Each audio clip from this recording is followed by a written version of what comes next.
Well, thank you very much, everybody, and it feels very good, actually, to be back on a construction site. You know, if you remember, not so long ago, we rebuilt the old post office into the Trump Hotel, and we sold it to Waldorf Astoria, and it was a great success, and we had great luck with the building. We did a good job. We built it quickly and relatively inexpensively, and for about $200 million, and that was a big hotel, big project. But we looked around, and Tim Scott's here someplace. Tim, come on up. You saw what we saw, and the big thing is to get it done. They have to get it done. They have to get it finished. And very importantly, we have to get interest rates lowered in our country. Our country is the hottest in the world right now, but the one section, people are pretty much unable to buy housing because the interest rates are too high. We have no inflation. We have a lot of cash coming in. The tariffs have been unbelievable now. People that didn't even believe in tariffs are saying, what a great move that was. We have hundreds of billions of dollars coming in. Japan, just on one deal, is paying us $550 billion. And they opened up their economy. It's incredible, the deal. And they're happy, we're happy, everybody's happy. But we should have the lowest interest rate of any country, and we don't. We should have. Every point is worth $365 billion. So we want to get the rates down, but we also want to get the Fed building finished. So I met with the contractors, we toured it with the chairman, and we had a very good tour, and we'll talk to you about it sometime, but Tim and I, we sort of understand what happened. Too expensive. Bottom line is this, that Americans deserve to become first-time home buyers. President Trump has created the best economy in the world. The one thing that would make it better is lower interest rates. Full employment is even more possible. Wages rise faster as interest rates come down when your employment is at 4.1% because of your leadership. We have revenues coming in at record-breaking, maybe last month even more revenue coming in than bills going out, which is remarkable. They found $26 billion. They said, where did that come from? Nobody, I think that's been many decades since that happened. I can't remember that. They found $26 billion last month, and they said, where did that come from? I said, why didn't you try the tariffs? Said it was true. We're taking in hundreds of billions of dollars, and our country is doing great, and we have no inflation, and the numbers, the job, everything is good. The one thing we have to do is get housing prices down and the interest rates down so people can buy the house, because they're all making money, but they can't get the interest rate down. We have to. Amen. All right. He's been my friend for a long time. You've been on a number of construction sites. Did you see this entry going on or funds there? Well, I see a very luxurious situation taking place. Let's put it that way. And I was given a very nice tour by the head of construction. And, you know, look, if you look over here, they're trying to open up the basement. When you open up a basement, first of all, it's the worst space. Always a basement is the worst space in a building. And it's also the most expensive space to build. And especially here because you have a water line. You know, they're going down into the water, so they have to build what's called a reverse bathtub. The water has to be kept out. It's very expensive construction. So it would have been good if they didn't build it. Would have been good if they didn't do certain other things. If you look at the kind of protection in the hall, have you been able to get in the hall? You saw the protection of plywood. I mean, that was a lot of money just to protect it for a period of time. I would have done it very gingerly and easily and not have to spend, millions of dollars on protection. And there are things that could have been different. Look, there's always Monday morning quarterbacks. I don't want to be that. I want to help them get it finished. It's been going on for years, and I want to help them get it finished. And what we really want to do, and I think I can speak for Tim, and I think I can speak for the entire Senate, we can speak for everybody, frankly, is we want to see interest rates come down. Our country is booming, and the interest rates is a final little notch. And if you look at Europe, they've lowered 11 times in a short period of time. We've lowered 0. And, they are competition, although we're in the process of probably making a very good deal with them, too. They want to make a deal very badly. So we're making a deal. We just completed our deal with Indonesia. We just completed our deal with the Philippines. We're making unbelievable deals, and the money is pouring in. We want to get interest rates down. But on interest rates, at some point, does the level of interest rates now slow economic growth? Yeah, it never helps it if it's high. At what point? Never helps it. Well, it's already as good as we're doing. Think of how well we'd be doing. We'd be like a rocket ship. As good as we're doing, we'd do better if we had lower interest rates. And we should. We're prime. Don't forget, without us, the whole world collapses. So we should have the lowest interest rate because, you know, you can talk about Switzerland, you can talk about wonderful countries, no debt, but without us, everything collapses.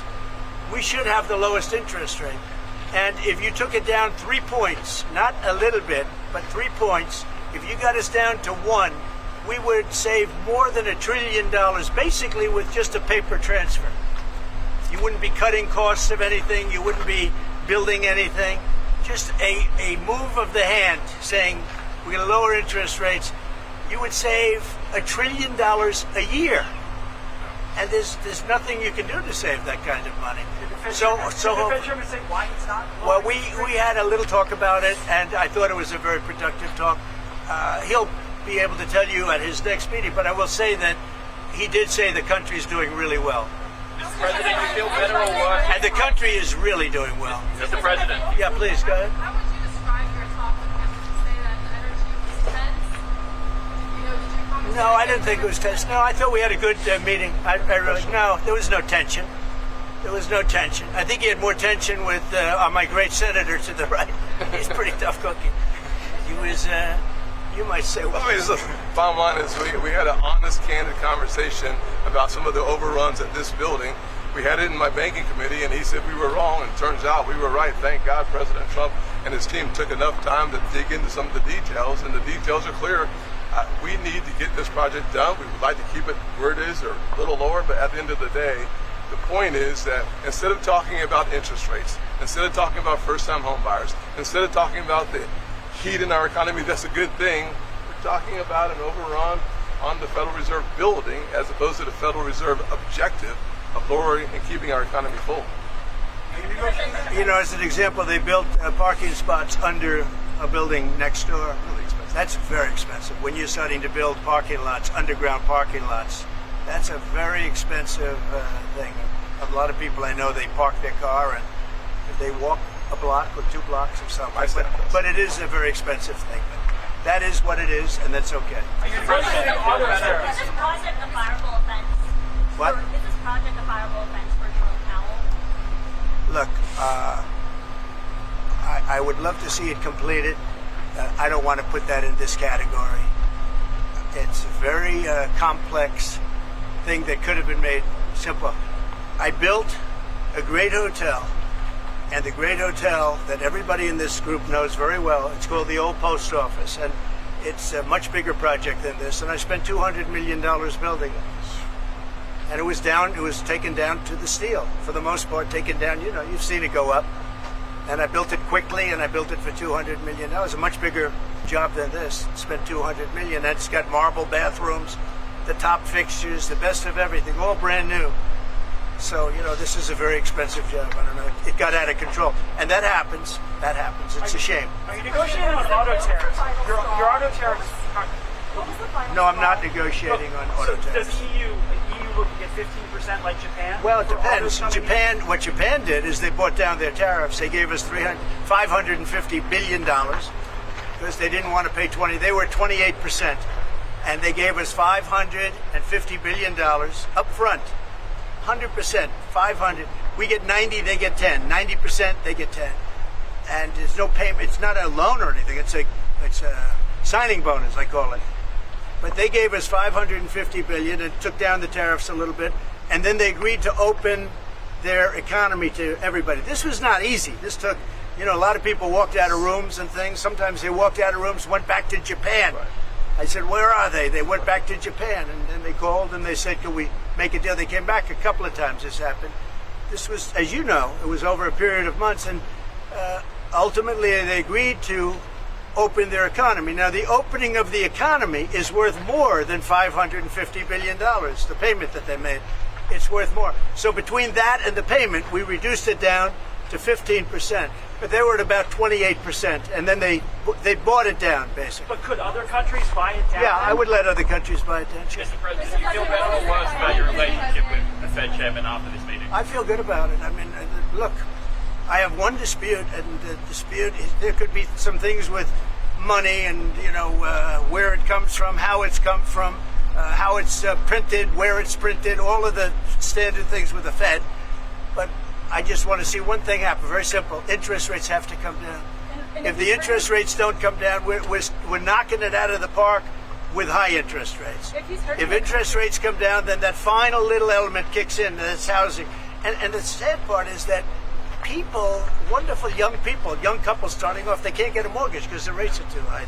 Tim knows that better than anybody, I think. Mr. President, if the rates are hurting families in the country, why let that keep going for another 8 months? Why not just fire the chairman Because now? to do that is a big move, and I just don't think it's necessary. And I believe that he's going to do the right thing.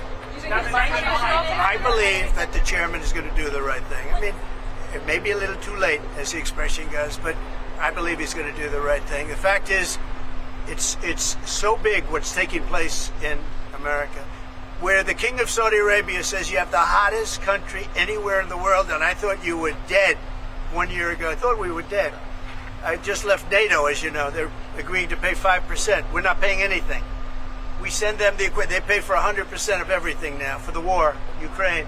But I just left NATO, and every one of those leaders said, every country, they said, and very smart countries, very successful countries, frankly, and every one of them said you have the hottest country in the world. We did that over a period of a year, less than a year. I mean, if you think, less than. They say a year ago we were dead, and today. So I'm here 6 months, and we did it over, and we had the help of men like this and people like standing right behind me. They're great. Matters. They're great professionals. They really are. They're great professionals, and in a short period of time, we made it the hottest country in the world.